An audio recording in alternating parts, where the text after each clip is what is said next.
اگر کوئی بھائی ٹینشن میں ہے نا، اس کے لیے تو کمال کا وظیفہ ہے. کہ پہلے حدیث کے الفاظ سن لو. حدیث کے الفاظ ہے جس کا مضمون ہے کہ دو کلمے ہیں، زبان پر بڑے ہلکے ہیں، میزان پر بھاری ہیں، اور اللہ کو بڑے پیارے ہیں. ایسے کون سے جملے ہیں جو اللہ کو پیارے بھی ہیں، زبان پر ہلکے بھی ہیں، میزان پر بھاری بھی ہیں؟ میرے آقا فرماتے ہیں وہ کلمے کیا ہیں؟ سبحان اللہ و بحمدہ سبحان اللہ العظیم. یقین کریں یہ میرا آزمایا ہوا وظیفہ ہے. آپ اس وظیفے کو پڑھیں، آپ کو فیل ہوگا آپ کی ٹینشن ریلیز ہو رہی ہے. بڑا پیارا وظیفہ جس کو نبی پاک نے جنت کا خزانہ کہا ہے. مسلم شریف کی حدیث ہے، میرے آقا فرماتے ہیں لا حول ولا قوت الا باللہ. یہ پڑھا کرو کیونکہ یہ جنت کے خزانوں میں سے خزانہ ہے. میرے آقا علیہ الصلوۃ والسلام فرماتے ہیں لا الہ الا اللہ کی گواہی دینا جنت کی کنجی ہے.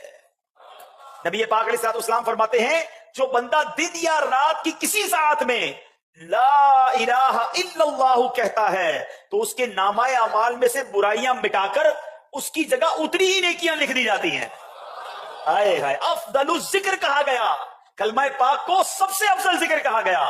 اور سنو، ایک حدیث پاک میں ہے میرے آقا علیہ الصلوۃ والسلام فرماتے ہیں کہ جو بندہ 100 مرتبہ لا الہ الا اللہ پڑھے گا، جب قیامت کے دن اٹھایا جائے گا تو اس کا چہرہ 14ویں کے چاند کی طرح چمکتا ہو، اور اس بندے سے افضل کسی کا عمل نہیں اٹھایا جاتا مگر جو اس کی مثل پڑھے یا اس سے زیادہ پڑھے. تو اے میرے میٹھے اسلامی بھائیوں، ہمیں کلمہ طیبہ کو کم از کم 100 بار تو روز پڑھے. ایک اور بڑا کمال کا وظیفہ پیارے آقا علیہ الصلوۃ والسلام فرماتے ہیں جو لا الہ الا اللہ وحدہ لا شریک لہ احد صمد لم یلد ولم یولد ولم یکن لہ کفوا احد، یہ پڑھ لے اللہ عز و جل اس کے لیے 20 لاکھ نیکیاں لکھے گا. ایک ایسی قرآن پاک کی آیت ہے جو تقریباً ہر ہی مسلمان کو یاد ہوتی ہے، بار بار وہ سنتا رہتا ہے.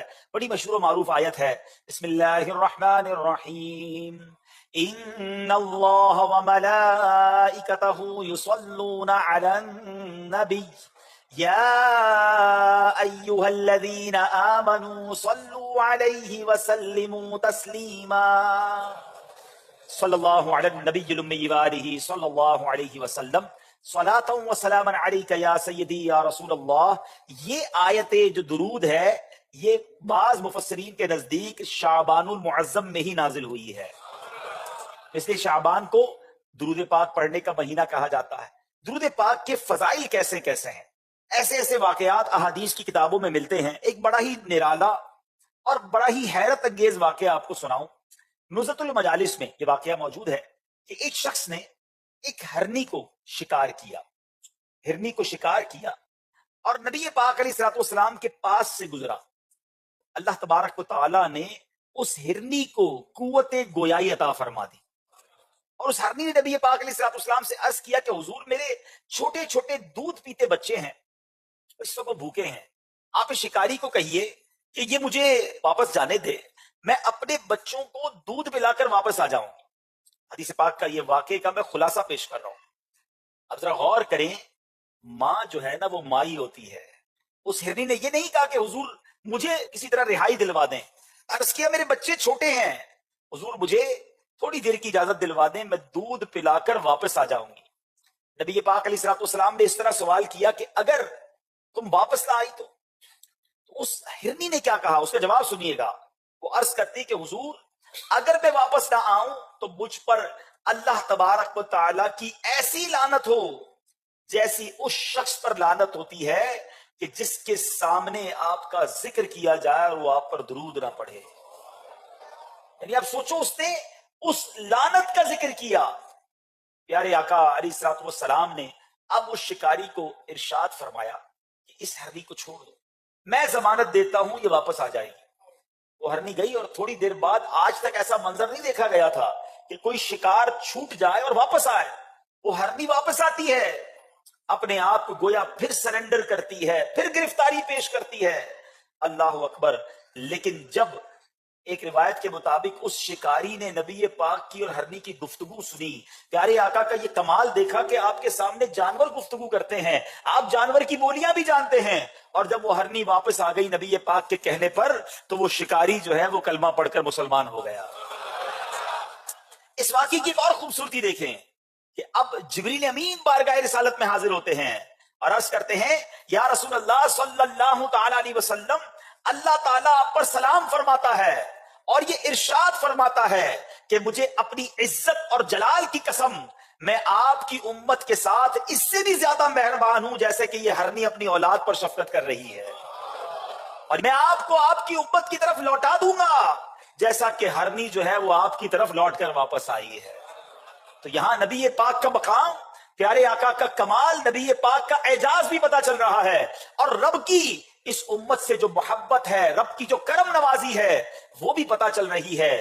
مگر اس کے ساتھ ساتھ نبی پاک علیہ الصلوۃ والسلام کا ذکر ہو اور درود نہ پڑھا جائے، یہ کتنا بڑا وبال ہے، یہ کتنی بڑی یوں سمجھیے کہ محرومی ہے، یہ بھی پتا چل رہا ہے۔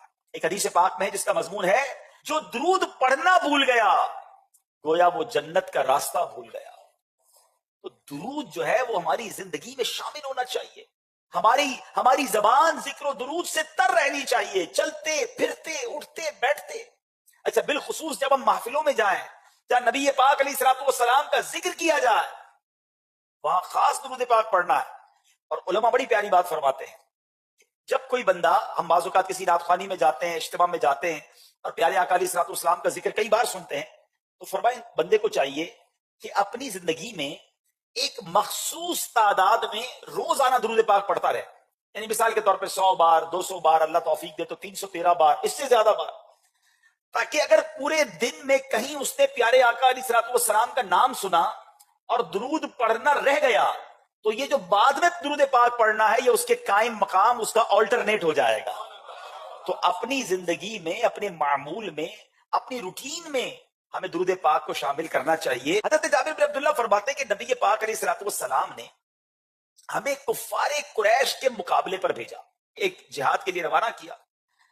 حضرت سیدنا ابو عبیدہ بن جراح رضی اللہ تعالیٰ عنہ، یہ عشرہ مبشرہ میں سے صحابی ہیں اور بڑے کمال کے جرنیل تھے۔ ان کو ہمارا سپہ سالار بنایا، کمانڈر بنایا، اور ہمیں کھجوروں کی ایک بوری دے دی کہ یہ راستے بھر آپ نے کھانی ہے۔ اونلی ڈیٹس، کھجوروں کی ایک بوری جو ہے وہ لشکر کو پاس تھی کھانے کے لیے۔ کہتے ہیں اس کے سوا کوئی اور چیز ہمارے پاس نہیں تھی۔ حضرت ابو عبیدہ روزانہ ہمیں ایک کھجور عطا فرماتے تھے۔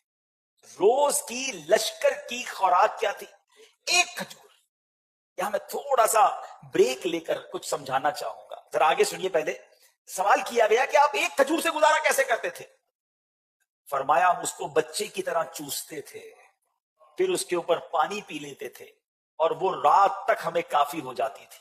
ہم اپنی لاٹھیوں سے درخت کے پتے گراتے، انہیں پانی میں بھگو کر کھا لیتے تھے۔ یہ صحابہ تھے، یہ جانثاران مصطفیٰ صلی اللہ تعالی علیہ وسلم تھے۔ یہ کسی پکنک کے لیے نہیں گئے تھے، یہ راہ خدا میں جان لٹانے گئے تھے، اسلام کی خدمت کے لیے گھر سے نکلے تھے۔ مگر ایک کھجور ہے اور اس پر گزارا ہے۔ مگر آج ہمارے پاس بہت کچھ ہے مگر پھر بھی شکوہ ہے۔ صحابہ نے یہ نہیں کہا یا رسول اللہ ہم جان لٹانے جا رہے ہیں، آپ کے دین کو بچانے جا رہے ہیں، ایک ایک کھجور پر کیسے زندہ رہیں گے، حضور کچھ تو اور دیجئے۔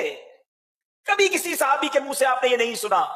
کئی کئی دن کے فاقے، غزوہ خندق کے موقع پر صحابہ کے پیٹ پر پتھر بندھے ہوئے تھے۔ واقعہ آپ کیسے بھول سکتے ہیں کہ صحابی رسول نبی پاک کے پاس آئے غزوہ خندق کے موقع پر، عرض کی حضور الجوع، بھوک۔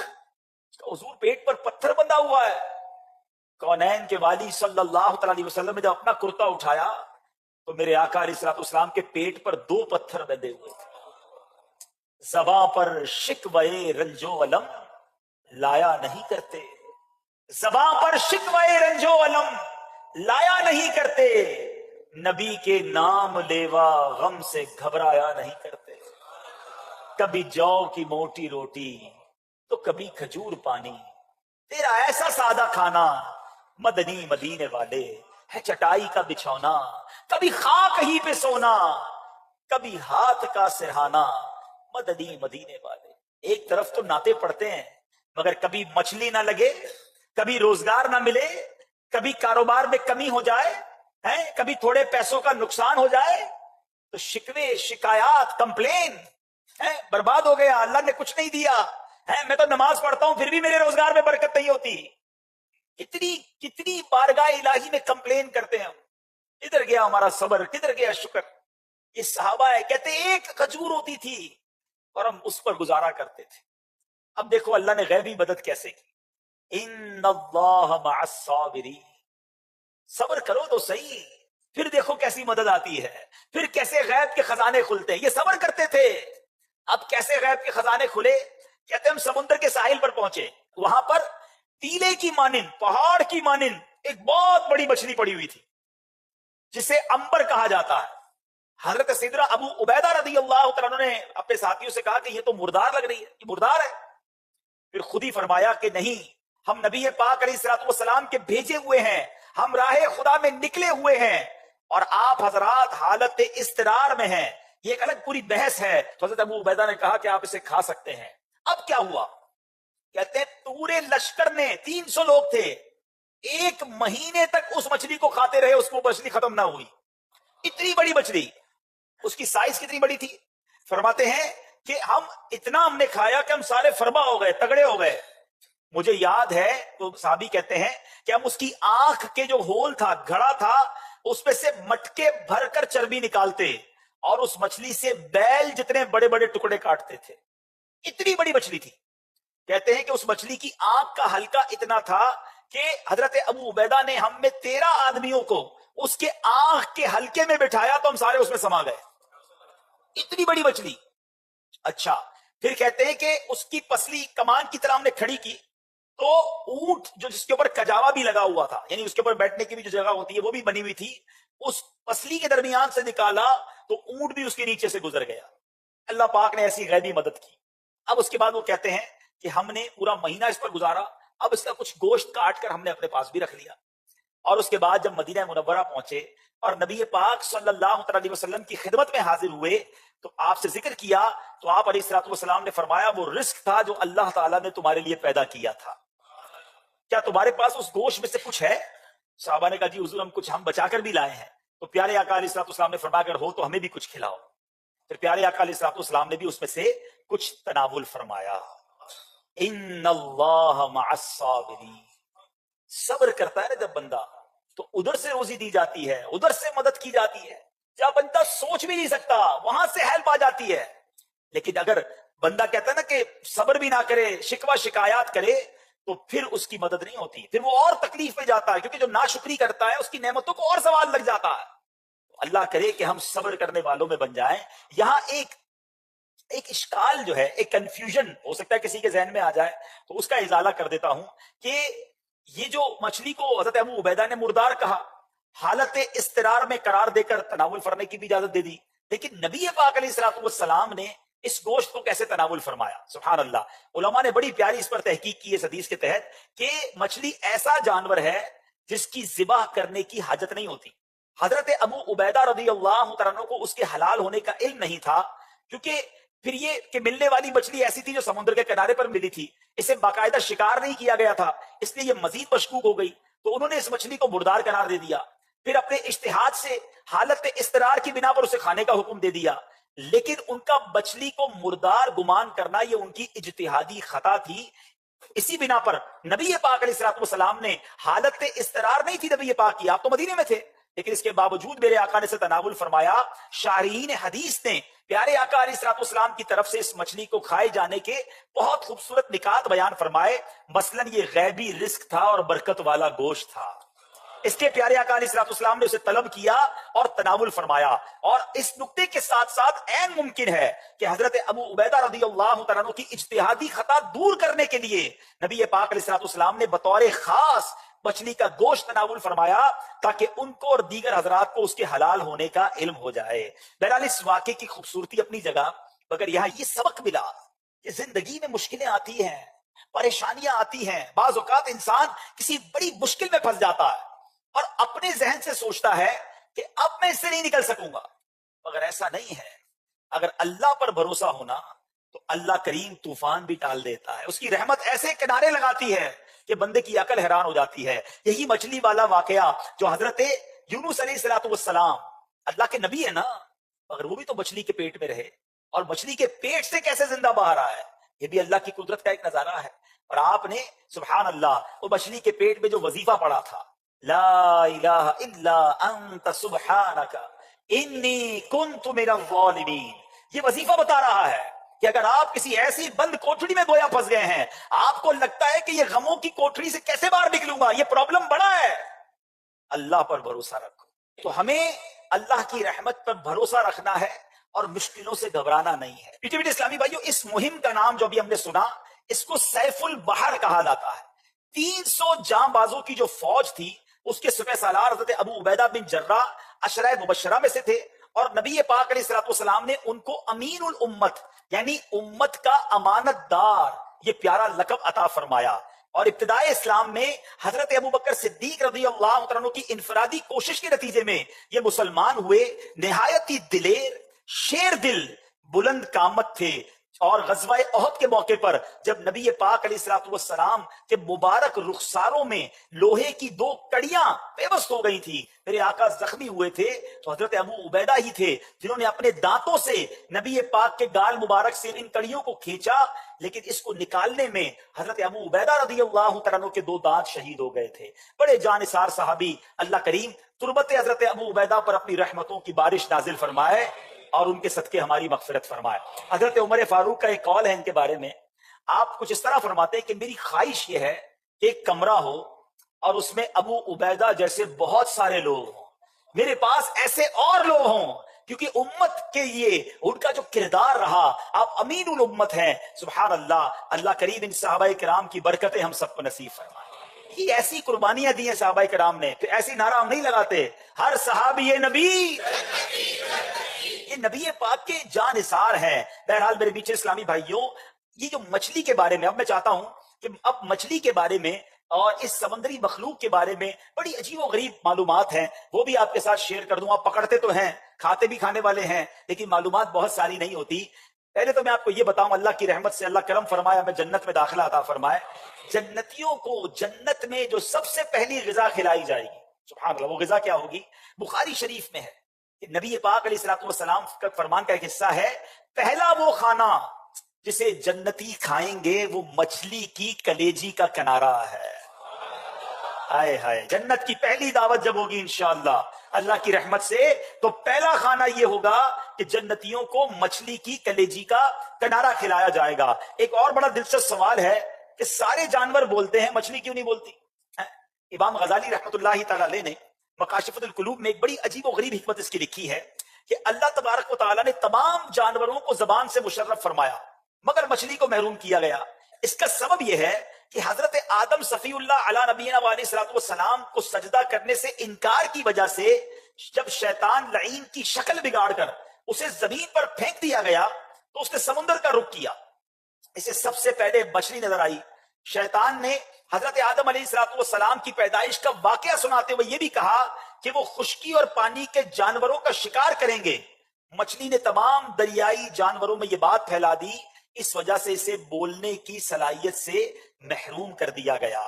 اچھا، یہاں ایک اور بڑی دلچسپ بات کہ مچھلی جو ہے وہ بغیر ذبح کر کے کھائی جاتی ہے، اس کی وجہ کیا ہے؟ شاید بچپن سے کھا رہے ہیں، وجہ نہیں پتا، چلیں آج یہ بھی سن لیجئے کہ اعلیٰ حضرت امام اہل سنت فرماتے ہیں کہ مچھلی اور ٹڈی، اس پہ خون ہوتا ہی نہیں ہے، یعنی اس کے اخراج کی، اس کو خارج کرنے کی حاجت ہی نہیں، اس لیے جس میں خون نہ ہو ان جانوروں میں ہمارے یہاں صرف یہ 2 ہی حلال ہیں، لہذا یہ بے ذبح کھائے جاتے ہیں۔ اور یاد رہے، سوال یہ ہے کہ مچھلی کا خون پاک ہے یا ناپاک؟ تو بڑا پیارا فقہی جواب ہے کہ پاک اور ناپاک کا مسئلہ تو جب ہو کہ جب مچھلی میں خون بھی ہو۔ مچھلی میں خون ہے ہی نہیں، یہ جو بھی لیکوڈ نکلتا ہے یہ خون نہیں ہے، اس لیے وہ ناپاک بھی نہیں ہے، اسی لیے اس کو ذبح بھی نہیں کیا جاتا۔ اچھا، مچھلی کی کون کون سی چیزیں ناپاک ہیں، یہ ایک سوال ہے۔ تو علماء فرماتے ہیں کہ مچھلی میں کوئی بھی چیز ناپاک نہیں ہے، مچھلی کو کاٹیں، مچھلی کے اندر کوئی بھی چیز جو ہے وہ ناپاک نہیں ہے۔ ایک بڑا عجب واقعہ کتابوں میں لکھا، جب سکندر بادشاہ تھا، اللہ پاک نے اس سمندر کو کیسی عجیب و غریب مخلوقوں سے بھر رکھا ہے، میرے رب کی شان دیکھو۔ اس سمندر کو جب دیکھے نا تو اللہ کی قدرت سمجھ آنی چاہیے، ان اللہ علی کل شیء قدیر۔ 67% دنیا میں پانی ہے، ٹھیک ہے، اور اس کے اندر کتنی تعداد ہے مچھلیوں؟ اور ایک تحقیق میں نے پڑھی تھی کہ اگر اس دنیا سے خوراک ختم ہو جائے نا، اناج ختم ہو جائے، جانور پرندے سب ختم ہو جائیں، تو بھی سمندر 100 سال تک دنیا کو خوراک دے سکتا ہے۔ اللہ کی قدرت، اور کتنی بڑی بڑی مچھلیاں ہیں۔ ذرا واقعہ سنیے گا کہ سکندر بادشاہ کی فوج جو ہے